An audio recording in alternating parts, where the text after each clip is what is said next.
आज हमने जिस मॉडल की बात करनी है वो परचेजिंग मॉडल विद शॉर्टेजेस है। अब शॉर्टेजेस के नाम से ही आपको ये अंदाज़ा हो जाना चाहिए कि चूंकि इसमें शॉर्टेजेस इन्वॉल्व हैं तो शॉर्टेज कॉस्ट यानी C4 की भी कोई ना कोई वैल्यू ज़रूर होगी। और इसमें हमें Q के साथ जो क्वांटिटी हमने पिछली मॉडल के लिए डिराइव किया था एक formula economic order quantity Q, उसके साथ साथ हमने S के लिए भी एक फार्मूला डिराइव करना पड़ेगा यानी शॉर्टेजेस के लिए। तो ये आपके हैंडआउट्स के ऊपर इसकी डायग्राम बनी हुई है, आप देख सकते हैं। इसमें आपको दो ट्रायंगल्स भी नज़र आ रही हैं। इन ट्रायंगल्स की क्वालिटी को यूज़ करते हुए हम इस फार्मूले को डिराइव करेंगे।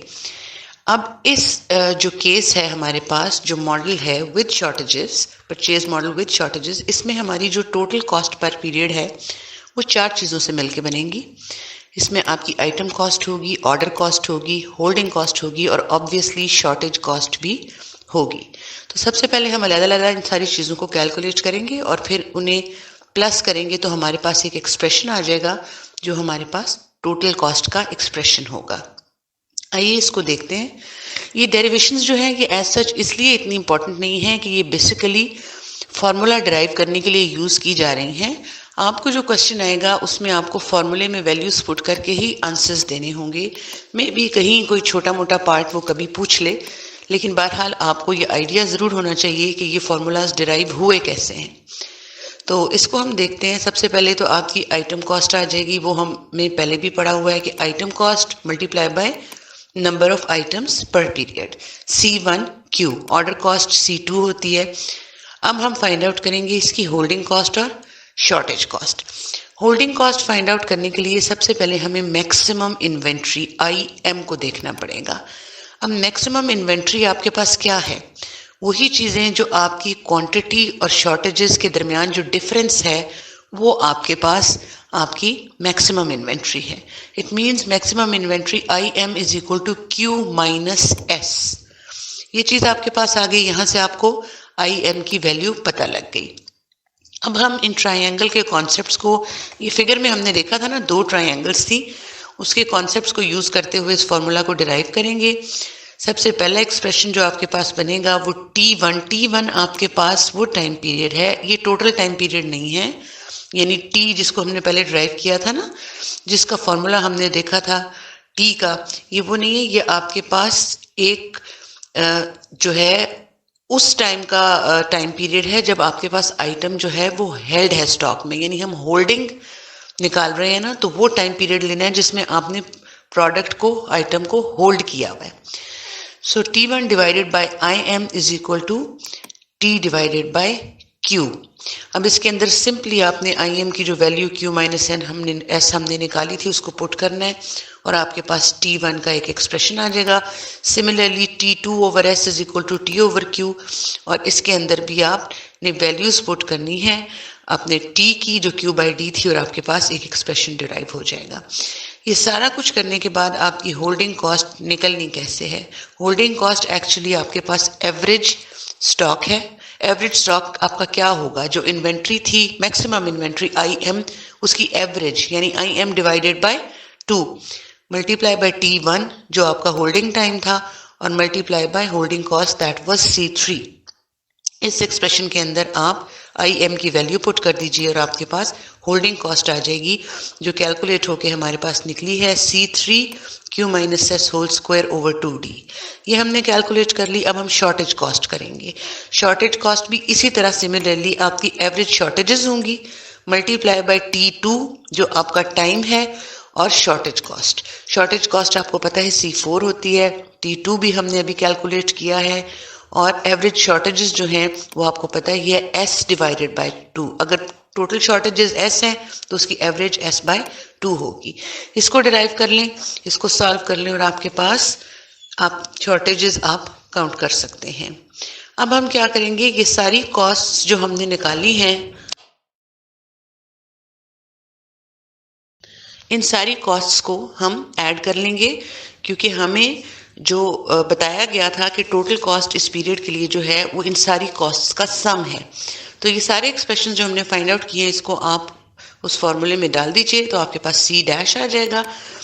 अब हमने इस सी डैश के जो एक्चुअली ये हमारे पास सी डैश है, इसको हमने सी बनाना है। और सी बनाने के लिए हमने पहले भी देखा था कि इसको हम टी से डिवाइड करते हैं। इस पूरे एक्सप्रेशन को, जो आपके हैंडआउट में एक्सप्रेशन नंबर 23 है, इसको आप टी से डिवाइड कर दीजिए। और टी की वैल्यू आपको पता है क्यू बाई डी है। जब आप उसको सॉल्व आउट करेंगे तो आपके पास ही एक एक्सप्रेशन आ जाएगा, C1D plus C2D over Q plus C3 Q minus S whole square over 2Q plus C4S square over 2Q। अब हम क्या करेंगे, हम Q और S की वैल्यू बेसिकली हमने फार्मूलाज फाइंड आउट करने हैं। तो उसके लिए हम इसी एक्सप्रेशन को एक दफ़ा with respect to Q differentiate करेंगे और जीरो के इक्वल पुट कर देंगे, और एक दफ़ा with respect to S differentiate करेंगे और जीरो के इक्वल पुट कर देंगे। ऐसा करने से हमारे पास S की वैल्यू आ जाएगी, और उस S की वैल्यू को हम इसी एक्सप्रेशन में 25 एक्सप्रेशन के अंदर जो है हम पुट करेंगे, और हमारे पास Q की वैल्यू आ जाएगी। एट द एंड हमने दो फार्मूलाज डिराइव किए, एक हमने क्वांटिटी निकाल ली Q, और एक हमने S निकाल लिया, जो कि आपके एक्सप्रेशन 30 और 31 है। बेसिकली हमने ये फार्मूलाज डिराइव करने थे, इनकी हेल्प से हम आगे अब क्वेश्चन को सॉल्व करेंगे। अब हम एक एग्जाम्पल देखते हैं। आपके पास एक एग्जाम्पल दी हुई है। इस एग्जाम्पल को जब आप पढ़ेंगे तो आपको अंदाज़ा हो जाएगा कि इसमें डिमांड आपकी 18,000 यूनिट्स पर ईयर दी हुई है। और अगर हम इसको मंथ्स में करें, क्योंकि जो आपकी ऑर्डर होते हैं, जिसमें आपका नंबर ऑफ ऑर्डर्स पर ईयर्स हैं, या जिसमें आपने निकालना होता है टाइम ऑर्डर्स के दरमियान, उसके लिए आपको मंथ्स में ये चाहिए होती है। तो इसको मंथ्स में भी हम कन्वर्ट कर लेते हैं, वो 1500 यूनिट्स पर मंथ बनेगी। इससे हमें अंदाज़ा होता है the cost of one purchase is 400। इसका मतलब है कि ऑर्डरिंग कॉस्ट आपकी C2 जो है वो 400 है। होल्डिंग कॉस्ट 1.2 पर ईयर है, C3 1.2 हो गया। द आइटम कॉस्ट 1 पर आइटम ₹1, तो C1 1 हो गया आपके पास। और शॉर्टेज कॉस्ट यानी C4 जो है वो 5 दिया हुआ है। ये सारा डेटा आपके पास इकट्ठा हो गया। सिंपली आपने इसको फॉर्मूलाज में पुट करते जाना है और आपके पास आंसर आ जाएगा। अब इसमें आप देखें B part, the time between orders. अब ऑर्डर्स के दरमियान जो टाइम निकालते हैं वो मंथ्स की बेसिस पे निकालते हैं, इसलिए यहाँ पे जो आपने डिमांड यूज करनी है ना, वो आपने मंथ्स वाली यूज करनी है, ईयर्स पर ईयर यूज नहीं करनी, पर मंथ वाली यूज करनी है 1500।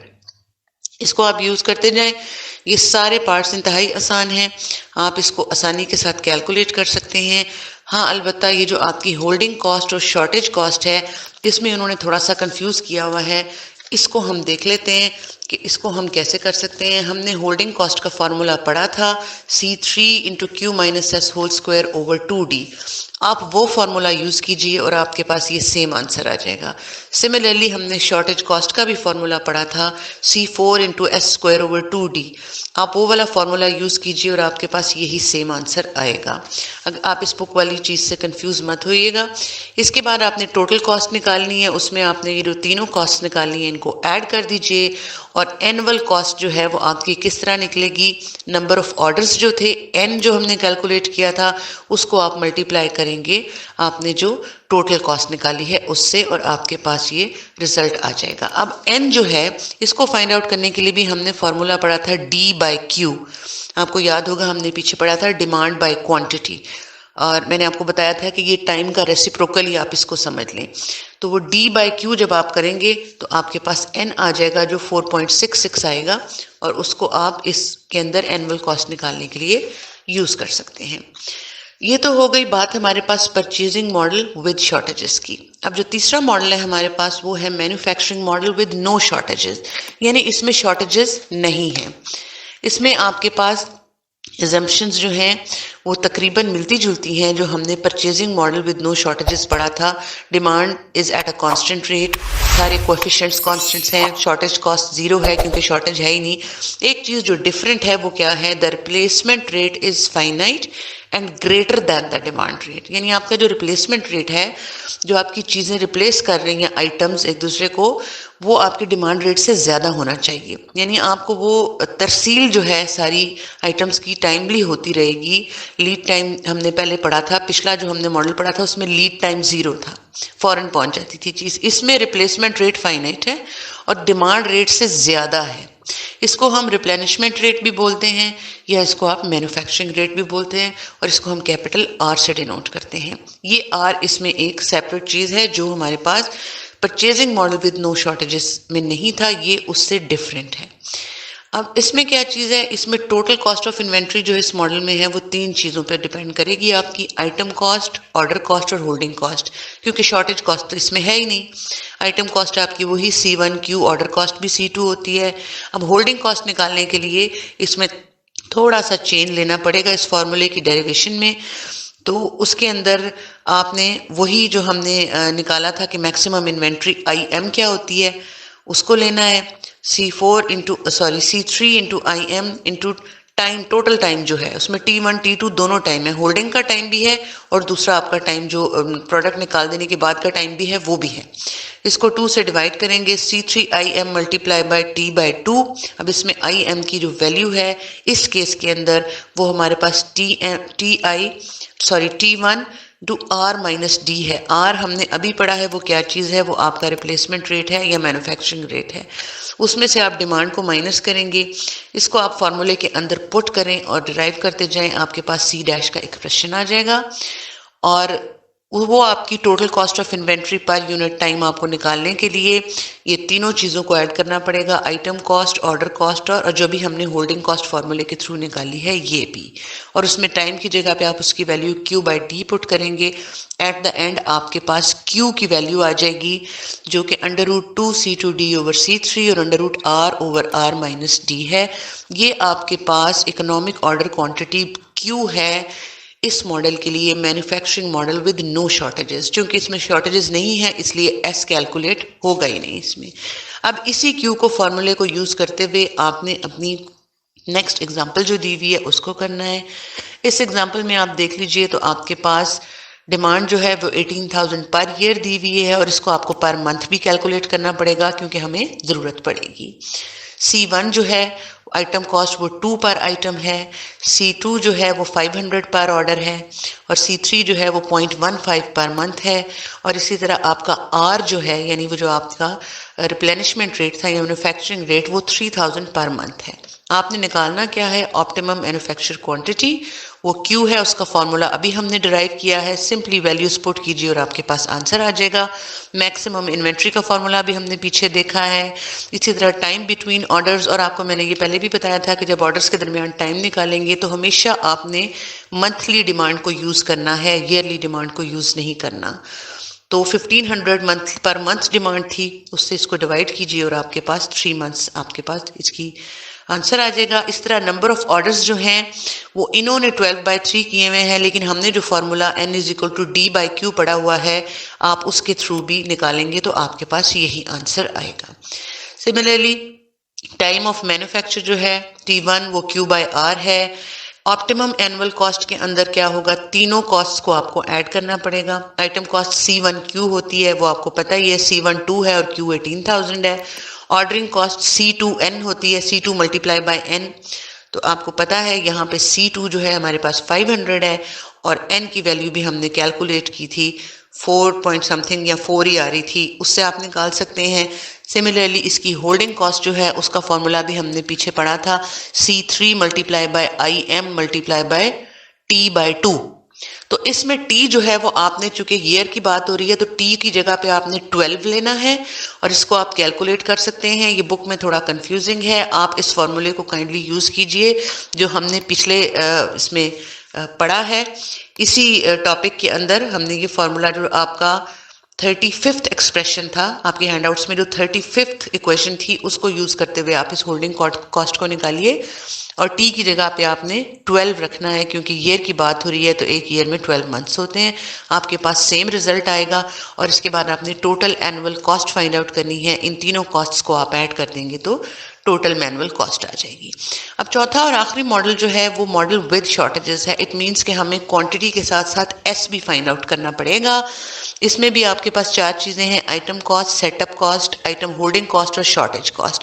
इसका एक्सप्रेशन उसने डिराइव करके नहीं दिया, इससे यही हमें ज़ाहिर होता है कि हमें बेसिकली इन फार्मूलाज़ की ज़रूरत थी। इसकी डेरिवेशन सिर्फ मैंने आपको एक आइडिया देने के लिए एक्सप्लेन की है, नहीं तो बेसिक फोकस जो फार्मूला डिराइव होके आ गया है आपने उस पर रखना है। इन फार्मूलाज़ को याद रखना है कि कौन सा फार्मूला जो है वो परचेजिंग मॉडल विद शॉर्टेज का है और कौन सा formula purchasing model without shortage का है, किस फार्मूले ने मैन्युफैक्चरिंग मॉडल विद शॉर्टेजेस के लिए यूज़ होना है और किस फार्मूले ने मैन्युफैक्चरिंग मॉडल विदाउट शॉर्टेज के लिए यूज़ होना है। तो ये दो फार्मूलाज उसने डिराइव कर दिए हैं डेरिवेशन के बगैर ही, जिसमें Q उसने निकाल दिया है √2C2D over C3 into 1 minus D over R into √C3 plus C4 over C4। और इसी तरह शॉर्टेजेस का फार्मूला भी उसने √2C2D C4 into √1 minus D over R into √C3 over C3 plus 4 आपको कैलकुलेट कर दिया है। सिंपली आपने इन फार्मूलाज के अंदर वैल्यूज को पुट करना है और आपके पास आंसर आ जाएगा। The basic and very important thing is कि आपने क्वेश्चन की स्टेटमेंट से ये देखना है कि आपको इसमें मॉडल यूज कौन सा करना है। इसका बहुत सिंपल सा हल है, जहां पे आपके पास शॉर्टेजेस गिवन नहीं है आपको सीधी तरह अंदाजा हो जाएगा कि ये या तो मैन्युफैक्चरिंग मॉडल विदाउट शॉर्टेज है या ये आपके पास परचेजिंग मॉडल विदाउट शॉर्टेज है। इसको भी पहचानने का इससे आसान तरीका ये है कि जहां पे आपको रिप्लेनिशमेंट रेट दिया होगा यानी production per month, manufacturing per month, वो मैन्युफैक्चरिंग में आ जाएगा और जहां पे परचेजिंग का जिक्र होगा वो परचेजिंग मॉडल होगा। तो ये मॉडल्स को जब आप आइडेंटिफाई कर लेंगे तो फार्मूला लगाना तो कोई इतना मुश्किल काम नहीं है मैथ्स के स्टूडेंट्स के लिए। द थिंग इज कि फार्मूला आपको याद हो तो आप प्लीज़ इन फार्मूलाज को एक पेज के ऊपर लिख लीजिए और उसे बार बार मेमोराइज कीजिए ताकि ये क्वेश्चन सॉल्व करने में आपको कोई प्रॉब्लम ना हो।